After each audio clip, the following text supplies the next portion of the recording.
Hello everyone, I hope সবাই ভালো আছো and big congratulations, big round of applause that আমরা second wave of corona survive করে গেছি অ্যান্ড আমাদের ম্যাক্সিমাম জনের ফার্স্ট ডোজ অ্যান্ড কারো কারো সেকেন্ড ডোজ হয়ে গেছে অ্যান্ড সবার ম্যাক্সিমাম জনের এক্সাম শেষ, কারো কারো এক্সামস আছে, নিট আছে, আইকর আছে অ্যান্ড নতুন যারা কলেজে অ্যাডমিশন নিচ্ছ, যারা নিউ ভিউয়ার্স যারা কলেজে অ্যাডমিশন নিচ্ছ, best of luck for your future. So আজ একটা টপিকের উপর আমার কথা বলবো, একটা টপিকের উপর আমার আজকে চর্চা করবো, যে টপিকটা সব সময় ট্রেন্ডিংয়ে থাকে, সব সময় এটার উপর চর্চা করা হয়, সব সময় আমরা মানুষকে জাজ করি যারা এই ইন্ডাস্ট্রিতে কাজ করে। সো আজকে যে টপিকটার উপর আমরা কথা বলতে চলেছি সেটাকে আমরা খুব ভালোবেসে বলি MLM, মাল্টি লেভেল মার্কেটিং। এবারে এটা বলে পর অনেক মানুষ ভিডিও ছেড়ে চলে যাবে, चल झूठा। আমি জানি, বাট যদি যেতে চাও just stay there for next 2 or 3 minutes or 5 minutes maximum, তার বেশি তোমাদের টাইম আমি ওয়েস্ট করবো না। And then you guys go wherever you want, ঠিক আছে? সো দেখো, আমি এখানে আজকে কোনো কোম্পানির প্রমোশন করব না, আমি এখানে কোনো সিস্টেমের প্রমোশন করব না, আমি এখানে কোনো প্রোডাক্টসের প্রমোশন করব না, বাট আমি তোমাদেরকে এটা আজকে ভিডিওটা বানাবার মেন রিজন হচ্ছে যে সবারকার এই বিজনেস মডিউলটা জানা উচিত। Because whether you do MLM or not, whether you do network marketing or not, but তোমাদের সবসময় এই বিজনেসটার প্রতি একটা পজিটিভ অ্যাপ্রোচ থাকা দরকার, ঠিক আছে?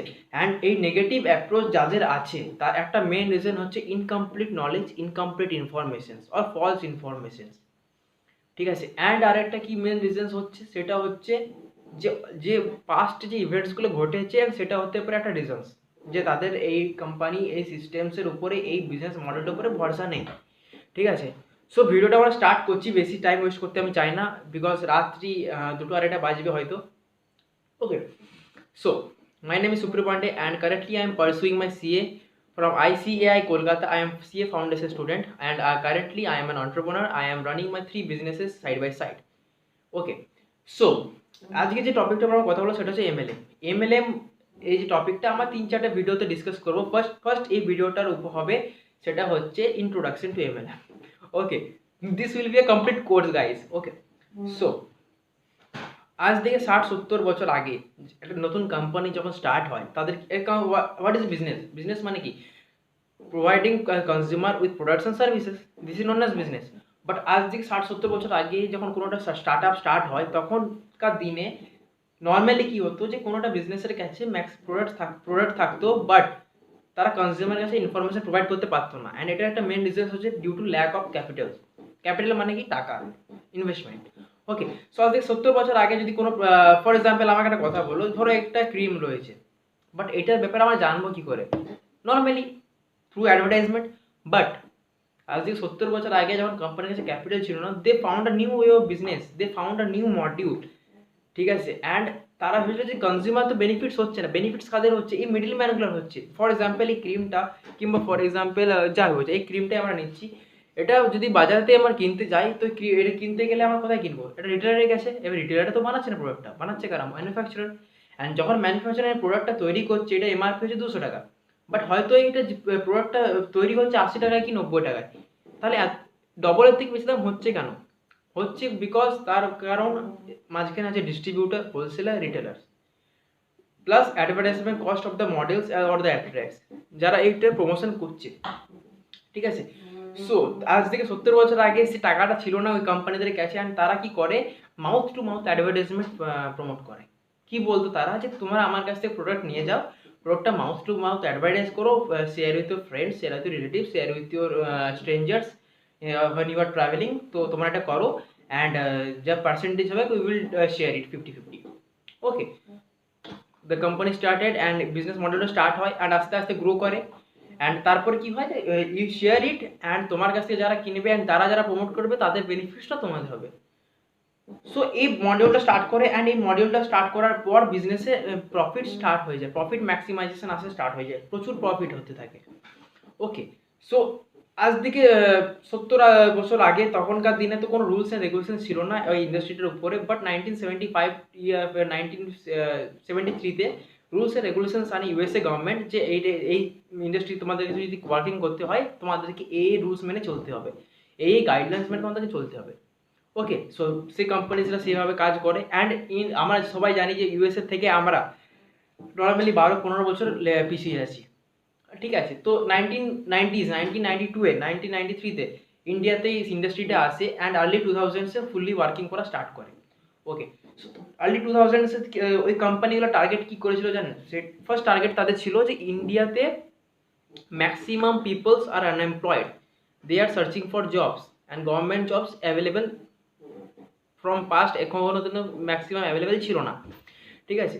সো তারা মানুষকে দেখায় যে তোমরা আমাদের প্রোডাক্ট কেন, আমাদের প্রোডাক্ট প্রমোট করো, তোমরা আমাদের প্রোডাক্ট কেনাও, স্টার্ট করো with a package and promote it to everyone. But তখনকার দিন যেহেতু কোনো রুলস রেগুলেশন ছিল না, যা তাই প্রোডাক্ট যা তাই প্রাইসিং তারা লাগিয়ে দিত। ফর এক্সাম্পল এই সেম ক্রিম যেটার দাম মার্কেটে 200 টাকা হয়তো, সেটা হয়তো সেখানে 800 টাকা 900 টাকায় বিক্রি হচ্ছে। কোনো উপায় নেই, peoples are unemployed, they had to believe. And ইন্ডিয়ানসদের কাছে তো নলেজ থাকে না, ঠিক আছে, থাকে না নয়, they don't like to take knowledge from others, আমি সব জানি, চল ঝুটা। ঠিক আছে। এর মেন্টালিটি তাদের ছিল। অ্যান্ড সেই কারণে কিছু কিছু কোম্পানি এই লুপ হোলটা দেখতে পায়, এই lack of rules and regulations, regulatory body দেখতে পায়। And some companies came into the market and কী করে তারা, জয়েন করো with by paying some amount of fees, ওদেরকে জয়েন করাও, টাকা নাও, 50% তোমার 50% আমার, চেন মার্কেটিং স্টার্ট হয়। অ্যান্ড দিস মডিউল যে এই চেন মার্কেটিং মডিউলটা মার্কেটটাকে পুরো রুল করে। অ্যান্ড কি হয়, হঠাৎ করে এই এই মডিউলটা অনেক লাখপতি বানিয়েছে, অনেক করোড়পতি বানিয়েছে, বাট হাওয়া হয়ে গেছে টাকা নিয়ে। অ্যান্ড কি হয়, কোম্পানি যখন টাকা নিয়ে হাওয়া হয়ে যায় তখন মানুষের একটা ভরসা বিশ্বাস হারিয়ে যায় কোম্পানির উপর দিয়ে। সো এইটা হওয়ার এই কিছু কিছু কোম্পানিজের, for example Red Bus, Pick Asia, এইসব ফলস স্টেটমেন্ট হওয়ার পর, এইসব অ্যাকশনস হওয়ার পর, স্ক্যাম হওয়ার পর ভারতের গভর্নমেন্ট ভাবে এটার উপরে। অ্যান্ড এটার উপর যে লেজিটিমেট কোম্পানিজগুলো ছিল সেগুলো প্রোটেস্ট করে যে we want rules, we want regulations, নাহলে আমাদের লস, অ্যাকচুয়ালি আমাদেরই লস হচ্ছে। যে কোম্পানিগুলো অ্যাকচুয়ালি ওয়ার্কিং করছিল, যে কোম্পানিগুলো অ্যাকচুয়ালি প্রোডাক্ট সার্ভিসেস প্রোভাইড করছিল উইথ ইন মিনিমাম কস্ট, তাদের প্রবলেম হয়। সো তারা প্রোটেস্ট করে, তাদের যে অ্যাম্বাসেডার্স, আজকে ডেটে যারা অ্যাম্বাসেডার্স, আজকে ডেটে যারা ডাইরেক্টর্স, তারা আজ থেকে 10 বছর আগে জেলে থেকেছে, 30 days তারা জেলে স্পেন্ড করেছিল। এই বড় বড় কোম্পানিজের যারা বড় ডিরেক্টর্স, ডিস্ট্রিবিউটার্স, তারা জেলে স্পেন্ড করেছিল, জয়পুর জেলে। You can search on Google, on Instagram, sorry on Google, যে তারা কি স্ট্রাগলটা করেছিল রুলস অ্যান্ড রেগুলেশনস মার্কেটে আনার জন্য। সো মার্কেটে যখন রুলস অ্যান্ড রেগুলেশনস আনে, 2016-এ পুরো একদম ওয়ার্কিং হয়ে যায়। অ্যান্ড 2021-এ মার্কেটে পুরো নিউ রুলস আসে অ্যান্ড রেগুলেটরি বডি গ্রো হয়, যেটার নাম হচ্ছে IDSA, India direct selling associations. And এটার আন্ডারে ম্যাক্সিমাম জনকে নিজেদেরকে রেজিস্ট্রেশন করতে হয়, যে কোম্পানিগুলো direct selling way of business মডেলটা অ্যাপ্লিকেবল করবে নিজেদের জন্য। ওকে, সো তারপরে এই বিজনেসটা গ্রো করে। বাট মানুষের এমএলএম নিয়ে এই নেগেটিভ চিন্তা ভাবনার মেন রিজনসই হচ্ছে ল্যাক অফ নলেজ। তাদের কোনো ফ্রেন্ড হয়তো এইসব ফ্রড কোম্পানিতে ফেসে গিয়েছিলো অ্যান্ড তাদের টাকা লস হয়েছিল, অ্যান্ড সেই জন্য তারা, একটা পজিটিভ মানুষ কিন্তু খুব কম পজিটিভ মানুষকে প্রমোট করতে পারবে, বাট আর নেগেটিভ মানুষ হাজার হাজার লাখ লাখ মানুষকে নেগেটিভ কথা বলে দিতে পারবে। Because negativity sells, negativity spreads very fast. Okay, so MLM শুনে পরে আমি এমএলএম শুনে পরে ভাই রেগে যেতাম, ভাই এমএলএম জানি না, অত জানি না এমএলএম কি জিনিস, এমএলএম এর ফুল ফর্মটা হয়তো জানি না, বাট শুনে পরে রাগ লেগে যাচ্ছে। বিকজ ইউটিউব ভিডিও দেখেছি, বিকজ শুনেছি বাবাদের কাছে, কাকুদের কাছে যে এরকম হয়েছে, তাদের ফ্রেন্ডের সাথে এরকম হয়েছে। ওকে, সো মানুষদের জানা উচিত MLM is multi level marketing, it is a way of selling products, আর তার বাইরে কিছু না। এটা বিজনেস আছে যেখানে অনেক জবস ক্রিয়েট হয়, একটা বিজনেস, এই হচ্ছে এমএলএম একটা বিজনেস, এমএলএম একটা industry, and it's big industry, যেটা মার্কেট ক্যাপিটাল হচ্ছে $210-20 billion, and it is running in more than 85 to 90 countries successfully, and people are actually earning money. Okay, so এটা হচ্ছে MLM, and MLM is not a bad thing. Promoting products is not a bad thing, selling products is not a bad thing, ঠিক আছে। So টাকা নিয়ে তো বিজয় মালিয়াও পালিয়ে গেছিল, but Kingfisher কোম্পানিটা কি ফলস কোম্পানি ছিল, ফেক কোম্পানি ছিল না। সো মানুষের মেন্টালিটির উপর ডিপেন্ড করে, যারা ইজি মানি আর্ন করতে চায় তারা এই সব জয়েন অ্যান্ড আর্ন কোম্পানিতে যায় অ্যান্ড তারা লস ফেস করে and they start promoting that MLM is fraud and scam. Okay, so here you have to work actually, তোমাকে অ্যাকচুয়ালি কাজ করতে হবে, তোমাকে নিজেকে ডে বাই ডে ইমপ্রুভ করতে হবে, then you can survive in MLM. It's not easy man. Okay, এখানে যদি ভাবে যে ঢুকে গেলেই টাকা পেয়ে যায়, ঢুকে গেলেই বড়লোক হয়ে যায়, ইটস কমপ্লিটলি ফেক। তোমাকে এইখানে অ্যাকচুয়াল বিজনেসের থেকে বেশি হার্ড ওয়ার্ক করতে হবে। And MLM is not for everyone, available for everyone, but it is not for everyone. হয়তো যদি আমার এই ভিডিওটা যদি 200 জন 400 জন দেখে, হয়তো তার মধ্যে 3-4 জন সাকসেসফুল হবে, but but the all 400 people can try। ঠিক আছে, এমএলএম এ সবাই সাকসেসফুল না হওয়ার কারণই হচ্ছে এটা যে তারা নিজেদেরকে আপগ্রেড করে না। They only have a limit যে আমি মাসের শেষে 10,000 15,000 টাকা কামাবো।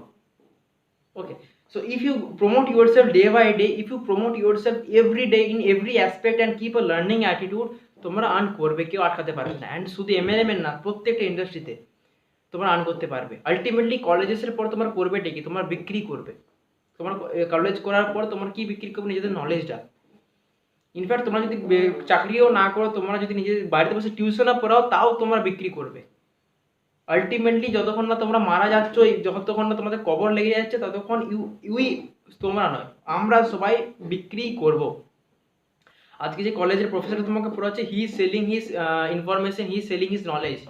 কালকে যখন তুমি কর্পোরেট ওয়ার্ল্ডে কাজ করবে, you will sell your skills, you will sell your confidence, you will sell your voice modulation. Okay, so তোমাদেরকে যদি if you guys have joined, তোমরা যদি কোনো এমএলএম এ জয়েন্ট আছো, তোমরা যদি কোনো নেটওয়ার্ক মার্কেটিং ডাইরেক্ট সেলিং কোম্পানিতে জয়েন্ট আছো, improve yourself day by day, improve yourself every day. তোমরা নিজেদের কাছে লার্নিং অ্যাটিটিউড রাখো যে আমাকে যদি কেউ শেখাতে আসে, আমার শিখতে রাজি আছি, and you will definitely get success yeah. So আর মেন আরেকটা কি প্রবলেম হয় ইনকামের উপরে। আমাকে একটা কথা বলো, যে কাকুটা 25 বছর বয়সে চাকরি পেয়েছিল, 40 বছর বয়সে তার চাকরি, তার স্যালারি হয় 1 লাখ টাকা, মতলব 15 বছর কাজ করার পর তার চাকরি হয় 1 লাখ, তার স্যালারি হয় 1 লাখ টাকা। সে যখন, তাকে যদি কোনো একটা 22 বছরের ছেলে বলে যে আমি এই কোম্পানিতে কাজ করছি অ্যান্ড উইদিন 2-3 ইয়ার্স, 3.5 ইয়ার্স আমি মাসে গেলে 1,70,000 1,50,000 আর্ন করছি, টেল মি ওয়ান থিং, সে কাকুরা বিশ্বাস করতে পারবে? ইম্পসিবল ব্যাপার। বিকজ ও ভাবছে ভাই 15 বছর কাজ করার পর 1 লাখ টাকা কামাচ্ছি, এই 3 বছরে কী করে করতে পারে? ঠিক আছে, so this only matters on the mindset. ঠিক আছে, ইউএসএতে ম্যাক্সিমাম মিলিয়নিয়ার্স এমএলএম থ্রু দিয়ে হয়, নেটওয়ার্ক মার্কেটিং থ্রু দিয়ে হয়। প্রত্যেক 3 জন মানুষের 2 জন ডাইরেক্ট সেলিংয়ে কাজ করি ইউএসএতে। Okay, so direct selling is future, network marketing is future, search about it. তোমরা যদি এমএলএম করো, নেটওয়ার্ক মার্কেটিং করো, doesn't matter, but you guys should learn about it. তোমাদের এটা জানা উচিত। Companies like Mercedes, company like BMW, Audi, they all have started promoting their products through direct selling or mouth to mouth advertisement. তারা middleman রাখতে চাইছে না। এইসব কোম্পানিজরা যখন নিজেদেরকে প্রমোট করছে ডাইরেক্ট সেলিং বিজনেস মডেল দিয়ে, তো তোমরা এমন কেমন মানুষের সাথে কথা শুনছো যারা লাইফে কোনো সাকসেস পায়নি, যারা গাছের তলায় বসে আড্ডা মারে, বন্ধুর সাথে আড্ডা মারে, তোমরা তাদের কথা শুনছো, বাট সে এন্টারপ্রেনার্সের কথা শুনছো না, সে সাকসেসফুল পিপলদের কথা শুনছো না, যারা অলরেডি সাকসেসফুল হয়েছে after their business. And not only in network marketing but in every aspects. এমনি হাজার হাজার লাখ লাখ মানুষের যেটা সাকসেসফুল হয়েছে, and they all are helping others to grow. Okay, so have a positive approach in MLM, and it's not a fake place, it's not a scam place। এখানে শুধু সাবান shampoo বিক্রি হয় না, এখানে মানুষের লাইফ চেঞ্জ হয়ে যায়, এখানে মানুষের কনফিডেন্স লেভেল ডেভেলপমেন্ট হয়, স্কিলস ডেভেলপমেন্ট হয়, অ্যান্ড মোর ওভার এখানে পার্সোনালিটি ডেভেলপমেন্ট হয়। সো কিপ এ পজিটিভ অ্যাপ্রোচ। তোমাদের যদি কোনো ফ্রেন্ডসরা এমএলএম করছে কিংবা কোনো ডাইরেক্ট সেলিং কোম্পানি যুক্ত আছে, support them, show them some love and respect. MLM is good, network marketing is good, and you all are doing great। যারা MLM করছে তারা you all are doing great। তোমরা যারা কলেজে আছো তোমরা খুব ভালো কাজ করছো। আরও যদি কিছু ইনফরমেশন পেতে চাও, নিচে হোয়াটসঅ্যাপের লিঙ্ক দেওয়া আছে, ইনস্টাগ্রামের লিঙ্ক দেওয়া আছে, ফেসবুকের লিঙ্ক দেওয়া আছে, গ্রুপের লিঙ্ক দেওয়া আছে, জয়েন দেয়ার। অ্যান্ড আরেকটা সারপ্রাইজ আছে তোমাদের জন্য, নেক্সট মান্থে some around 11th or 12th surprise আছে। Okay, so I am back to YouTube, and I will be much regular YouTube এ আমি রেগুলার থাকবো, because at the age of 19 3টি business সামলানো চারটিখানি ব্যাপার না। দিস অল কাইন্ড যতগুলো business আছে সব তাদের বেবি পিরিয়ডে আছে, মানে সব জাস্ট স্টার্টিং হয়েছে। অ্যান্ড প্রত্যেকটাকে যদি ঠিকভাবে খেয়াল না দিতে পারি একটা হয়তো ব্যাগ বন্ধ হয়ে যাবে। So have a positive approach, support করো বন্ধুদের যারা এমএলএম করছে, নেটওয়ার্ক মার্কেটিং করছে, অ্যান্ড যারা এন্টারপ্রেনার হতে চায় তাদেরকেও সাপোর্ট করো, নিজেদেরও এন্টারপ্রেনারশিপ নিয়ে ভাবো, ঠিক আছে? Have a nice day everyone.